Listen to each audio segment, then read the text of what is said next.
Imagine walking into a place where you're supposed to feel welcome, only to be met with a cold stare and a dismissive tone. Now imagine that happening to someone who's worked their entire life to earn respect, only to have it stripped away in an instant. This is the story of a man who walked into a high-end hotel, expecting nothing but professionalism, and instead found himself facing a receptionist whose assumptions would lead to a moment she'd never forget. It's a story about power, prejudice, and the unexpected twists that can change everything in a single moment. But it's also a story about humility, growth, and the lessons we learn when life decides to teach us the hard way. The day started like any other for Marcus Johnson, a man who had spent years building his empire from the ground up. As the CEO of one of the fastest-growing tech companies in the country, Marcus was used to being recognized, respected, and even admired. But today, he wasn't here as a CEO. He was here as a guest, a traveler looking for a quiet place to rest after a long flight. Dressed casually in a simple hoodie and jeans, he carried himself with the quiet confidence of someone who didn't need to prove anything to anyone. Little did he know, his appearance would soon become the center of a confrontation that would leave everyone involved questioning their own biases. On the other side of the front desk stood Emily Carter, a receptionist who prided herself on her efficiency and attention to detail. She had been working at the luxurious Grand Horizon Hotel for just over a year, and in that time, she'd dealt with all kinds of guests, celebrities, politicians, and even the occasional billionaire. But today, when Marcus walked in, she didn't see a CEO. She saw a man who didn't fit the image of the hotel's usual clientele. Maybe it was his casual attire, or maybe it was something deeper, something she wasn't even fully aware of. Whatever it was, it clouded her judgment in a way that would soon have consequences she couldn't have imagined. The interaction started innocently enough.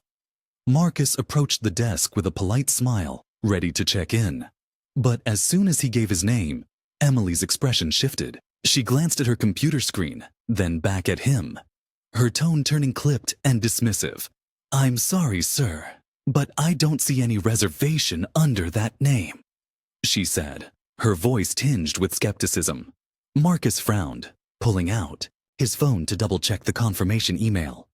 "That's strange," he replied calmly. "I booked it weeks ago.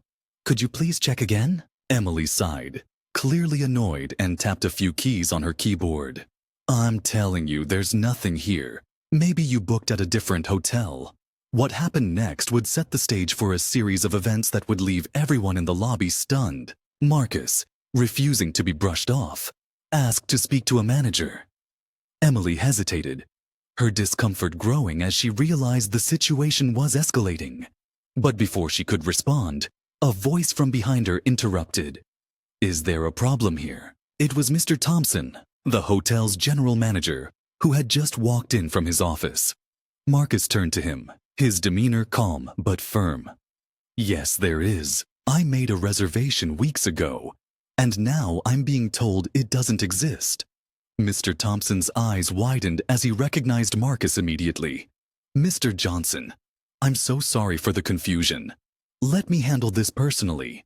Emily's face went pale as she realized her mistake. The man she had just dismissed was none other than Marcus Johnson, the billionaire tech mogul whose company had recently partnered with the hotel chain. Her mind raced as she tried to process what was happening.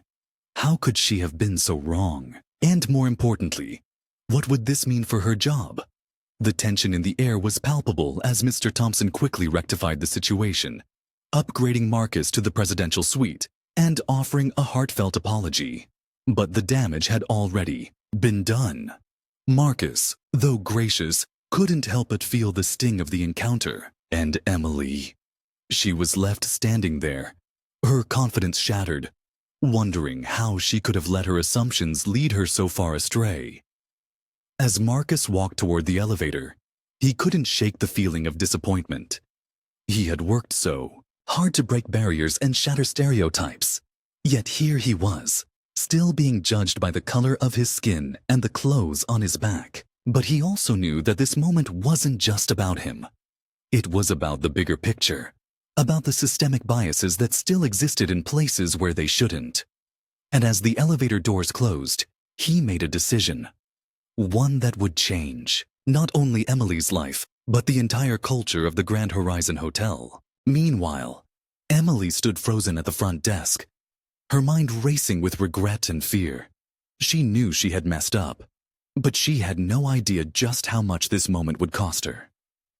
As the minutes ticked by, she couldn't help but replay the interaction in her head, wondering how she could have handled it differently. But it was too late for what-ifs. The damage was done, and the consequences were coming. What she didn't know was that Marcus had a plan, one that would challenge her to confront her own biases and grow in ways she never thought possible. But would she rise to the occasion, or would she let her pride get in the way? The answer to that question would shape not only her future, but the future of everyone around her. As the sun set over the city, the Grand Horizon Hotel buzzed with whispers of what had happened. Guests and staff alike couldn't stop talking about the encounter at the front desk, each person adding their own spin to the story. But one thing was clear: this was far from over. Marcus had a reputation for being a visionary, someone who didn't just accept the status quo but actively worked to change it. And now, with the events of the day fresh in his mind, he was ready to take action. But what would that action be? And how would it impact Emily, the hotel, and everyone else involved? The answers to those questions would come in time. But for now, the tension hung in the air, unresolved and electric, leaving everyone wondering what would happen next. The Grand Horizon Hotel was known for its impeccable service, its luxurious suites, and its reputation for treating every guest like royalty. But beneath the polished surface, there were cracks. Small, almost invisible, but there nonetheless. For Emily, those cracks had always been easy to ignore. She had been trained to follow protocols, to maintain the hotel's image, and to ensure that every guest felt valued. But today, those cracks had widened into a chasm, and she was standing right on the edge, staring into the abyss of her own mistakes. As the night wore on, Emily couldn't shake the feeling of dread that had settled in her chest. She tried to focus on her work, checking in other guests and answering phone calls, but her mind kept drifting back to Marcus Johnson. She had heard his name before, of course. Who hadn't? His company, Innovatech, was a household name, and his rise to success had been nothing short of extraordinary. But seeing him in person, dressed so casually, had thrown her off. She had expected someone different. Someone who fit the mold of what she thought a billionaire CEO should look like. And that, she realized now, was the problem. She had let her assumptions cloud her judgment, and it had cost her dearly. Meanwhile, Marcus sat in the plush living room of the presidential suite, staring out at the city skyline. The view was breathtaking, but his mind was elsewhere. He had faced discrimination before. Subtle glances, whispered comments, the occasional outright insult. But this time felt different. This time, it had happened in a place where he should have felt safe, where he should have been treated with respect. And it had been so blatant, so dismissive, that it had left a bitter taste in his mouth. He knew he could have made a scene, could have demanded that Emily be fired on the spot, but that wasn't his style. Marcus believed in second chances, in growth, in redemption, and as he sat there, sipping a glass of water, he began to form a plan, one that would not only address what had happened, but also create an opportunity for change. Downstairs, Emily's shift was finally over. She clocked out and made her way to the employee lounge, her steps heavy with exhaustion. The room was empty, save for a few coworkers who were chatting quietly in the corner. She grabbed her bag and sank into a chair, her mind still racing. What would happen tomorrow? Would Marcus complain to corporate? Would she lose her job?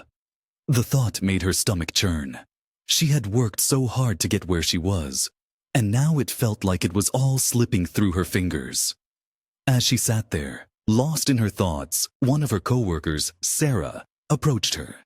"Hey, Emily, you okay? You look like you've seen a ghost?" Emily forced a smile, but it didn't reach her eyes. "Yeah, I'm fine, just a long day."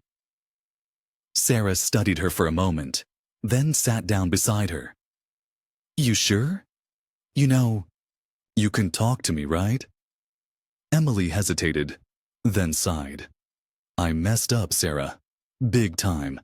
I didn't recognize a guest, and I treated him like he didn't belong here. And now I'm afraid I'm going to lose my job over it."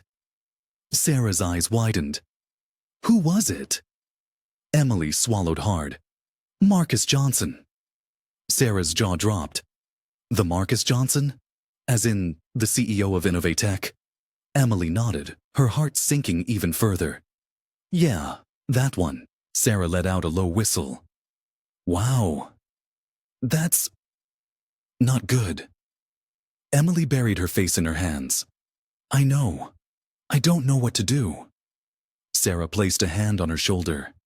"Look, we all make mistakes. The important thing is how you handle it. Maybe you can apologize. Make it right somehow." Emily looked up, her eyes filled with doubt. "Do you really think that would help?" Sarah shrugged. "It's worth a shot. Better than just waiting for the axe to fall, right?" Emily nodded slowly, but deep down, she wasn't sure if an apology would be enough, not after what had happened. The next morning, the hotel was abuzz with activity. Guests were checking out. New arrivals were being welcomed, and the staff moved with their usual efficiency. But there was an undercurrent of tension, a sense that something big was about to happen. Emily arrived for her shift, her nerves on edge. She had barely slept, her mind replaying the events of the previous day over and over again. As she approached the front desk, she noticed Mr. Thompson standing nearby, his expression serious. He caught her eye and motioned for her to join him in his office. Her heart sank. This was it. She was about to be fired. But when she stepped into the office, she was surprised to find Marcus Johnson sitting there. His demeanor calm but unreadable. Mr. Thompson closed the door behind her, then turned to face her. "Emily, Mr. Johnson has requested a meeting with you. I'll let him explain." Emily's hands trembled as she clasped them in front of her. "Mr. Johnson, I want to apologize for yesterday. I was completely out of line. And I'm so sorry for the way I treated you." Marcus studied her for a moment, then nodded. "Thank you for the apology, but I didn't ask to meet with you just to hear you say you're sorry." Emily blinked, confused. "Then, why?" Marcus leaned forward, his gaze intense. "Because I believe in second chances, and because I think this situation is an opportunity for both of us." Emily's mind raced. What did he mean by that? Was he offering her a way to make things right? Or was this some kind of test? Before she could ask, Marcus continued, "I've been thinking a lot about what happened yesterday, and I realized that it's not just about you and me. It's about the bigger picture. It's about the biases that exist in places like this, and how they affect people every single day." Emily felt a lump form in her throat. She had never thought of it that way before. To her, it had just been a mistake, a moment of poor judgment. But Marcus was right. It was part of a larger problem, one that she had contributed to without even realizing it. I don't know what to say," she admitted. Marcus smiled faintly. "You don't have to say anything. Not yet. What I'm proposing is a chance for you to learn, to grow, and to make a real difference. But it won't be easy. It will require you to confront some uncomfortable truths about yourself and the world around you. Are you willing to do that?" Emily hesitated, her mind swirling with questions. What was he asking of her? What would it involve? And most importantly, did she have the courage to face it? She took a deep breath, then nodded. "Yes, I'm willing. Marcus's smile widened, and for the first time, she saw a glimmer of hope in his eyes. Good. Then let's get started. As the meeting continued, Marcus outlined his plan. A series of workshops and training sessions designed to address unconscious bias and promote inclusivity within the hotel. Emily would be at the center of it, not as a punishment, but as a participant and, eventually, a leader.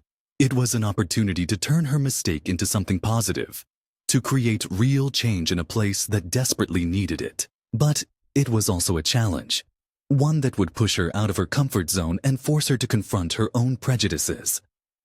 By the time the meeting ended, Emily's head was spinning. She had gone from fearing for her job to being part of something much bigger than herself. But as she walked back to the front desk, she couldn't shake the feeling of uncertainty. Could she really do this? Could she change not only herself, but also the culture of the hotel? And what would her coworkers think? Would they support her, or would they see her as a traitor, someone who had betrayed the team? The answers to those questions were still unclear, but one thing was certain. The events of the past 24 hours had set something in motion, something that would change the Grand Horizon Hotel, and everyone in it, forever. And as Emily took her place behind the front desk, she couldn't help but wonder what the future held. Would she rise to the challenge, or would she crumble under the weight of it? Only time would tell. But for now, the tension remained, unresolved and electric, leaving everyone wondering what would happen next.